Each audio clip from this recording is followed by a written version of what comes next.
In this video, I'm going to show you how I secure my buttons on the end of bracelet clasps. It's a nice secure knot at the end of a strand, and you can secure a button on there. So that's what we're making today on a single and a double stranded bracelet.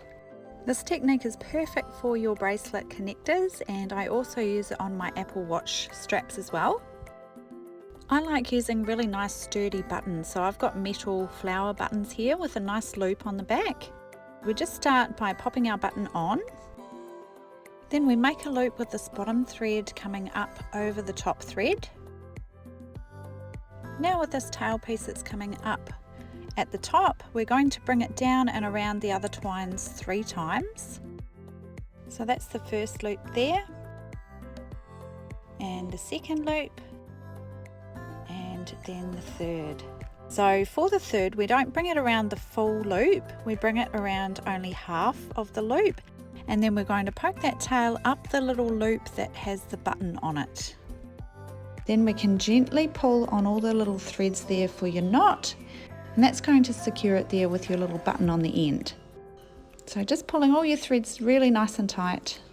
If you've already made your bracelet and you need to be right on the end of that bracelet, you can sort of work with your twine now to wiggle it down to the spot where you need it.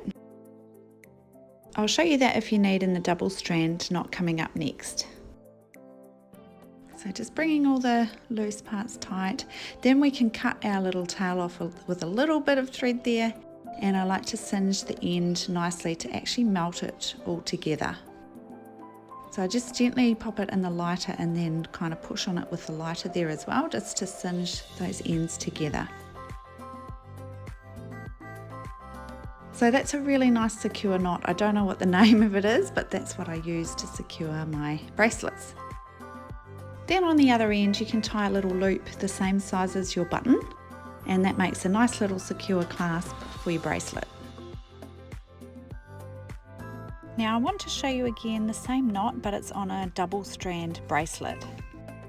So like this one here on an Apple Watch strap that I've made, it's the same as the other knot. So you just pop your little button onto one of the threads.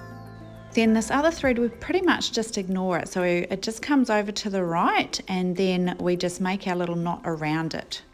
Now with this thread that your button is on, we just bring it around and up over the bracelet. Then we bring it down and around the other twines there for our 3 loops. So there's the first loop, the second loop, and the third one.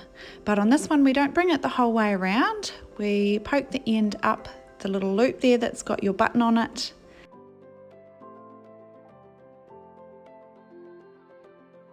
And now we just need to pull it all tight. It's a little bit harder to get it on the end that you've already made a bracelet on.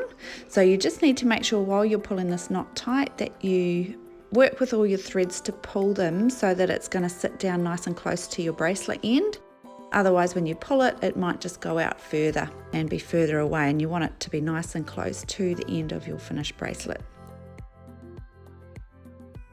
Just work with all your threads, you'll see which ones you can kind of loosen in the knot to pull it all tight and up next to the end of the bracelet. Then you've got that other thread that just went right through the middle of the knot.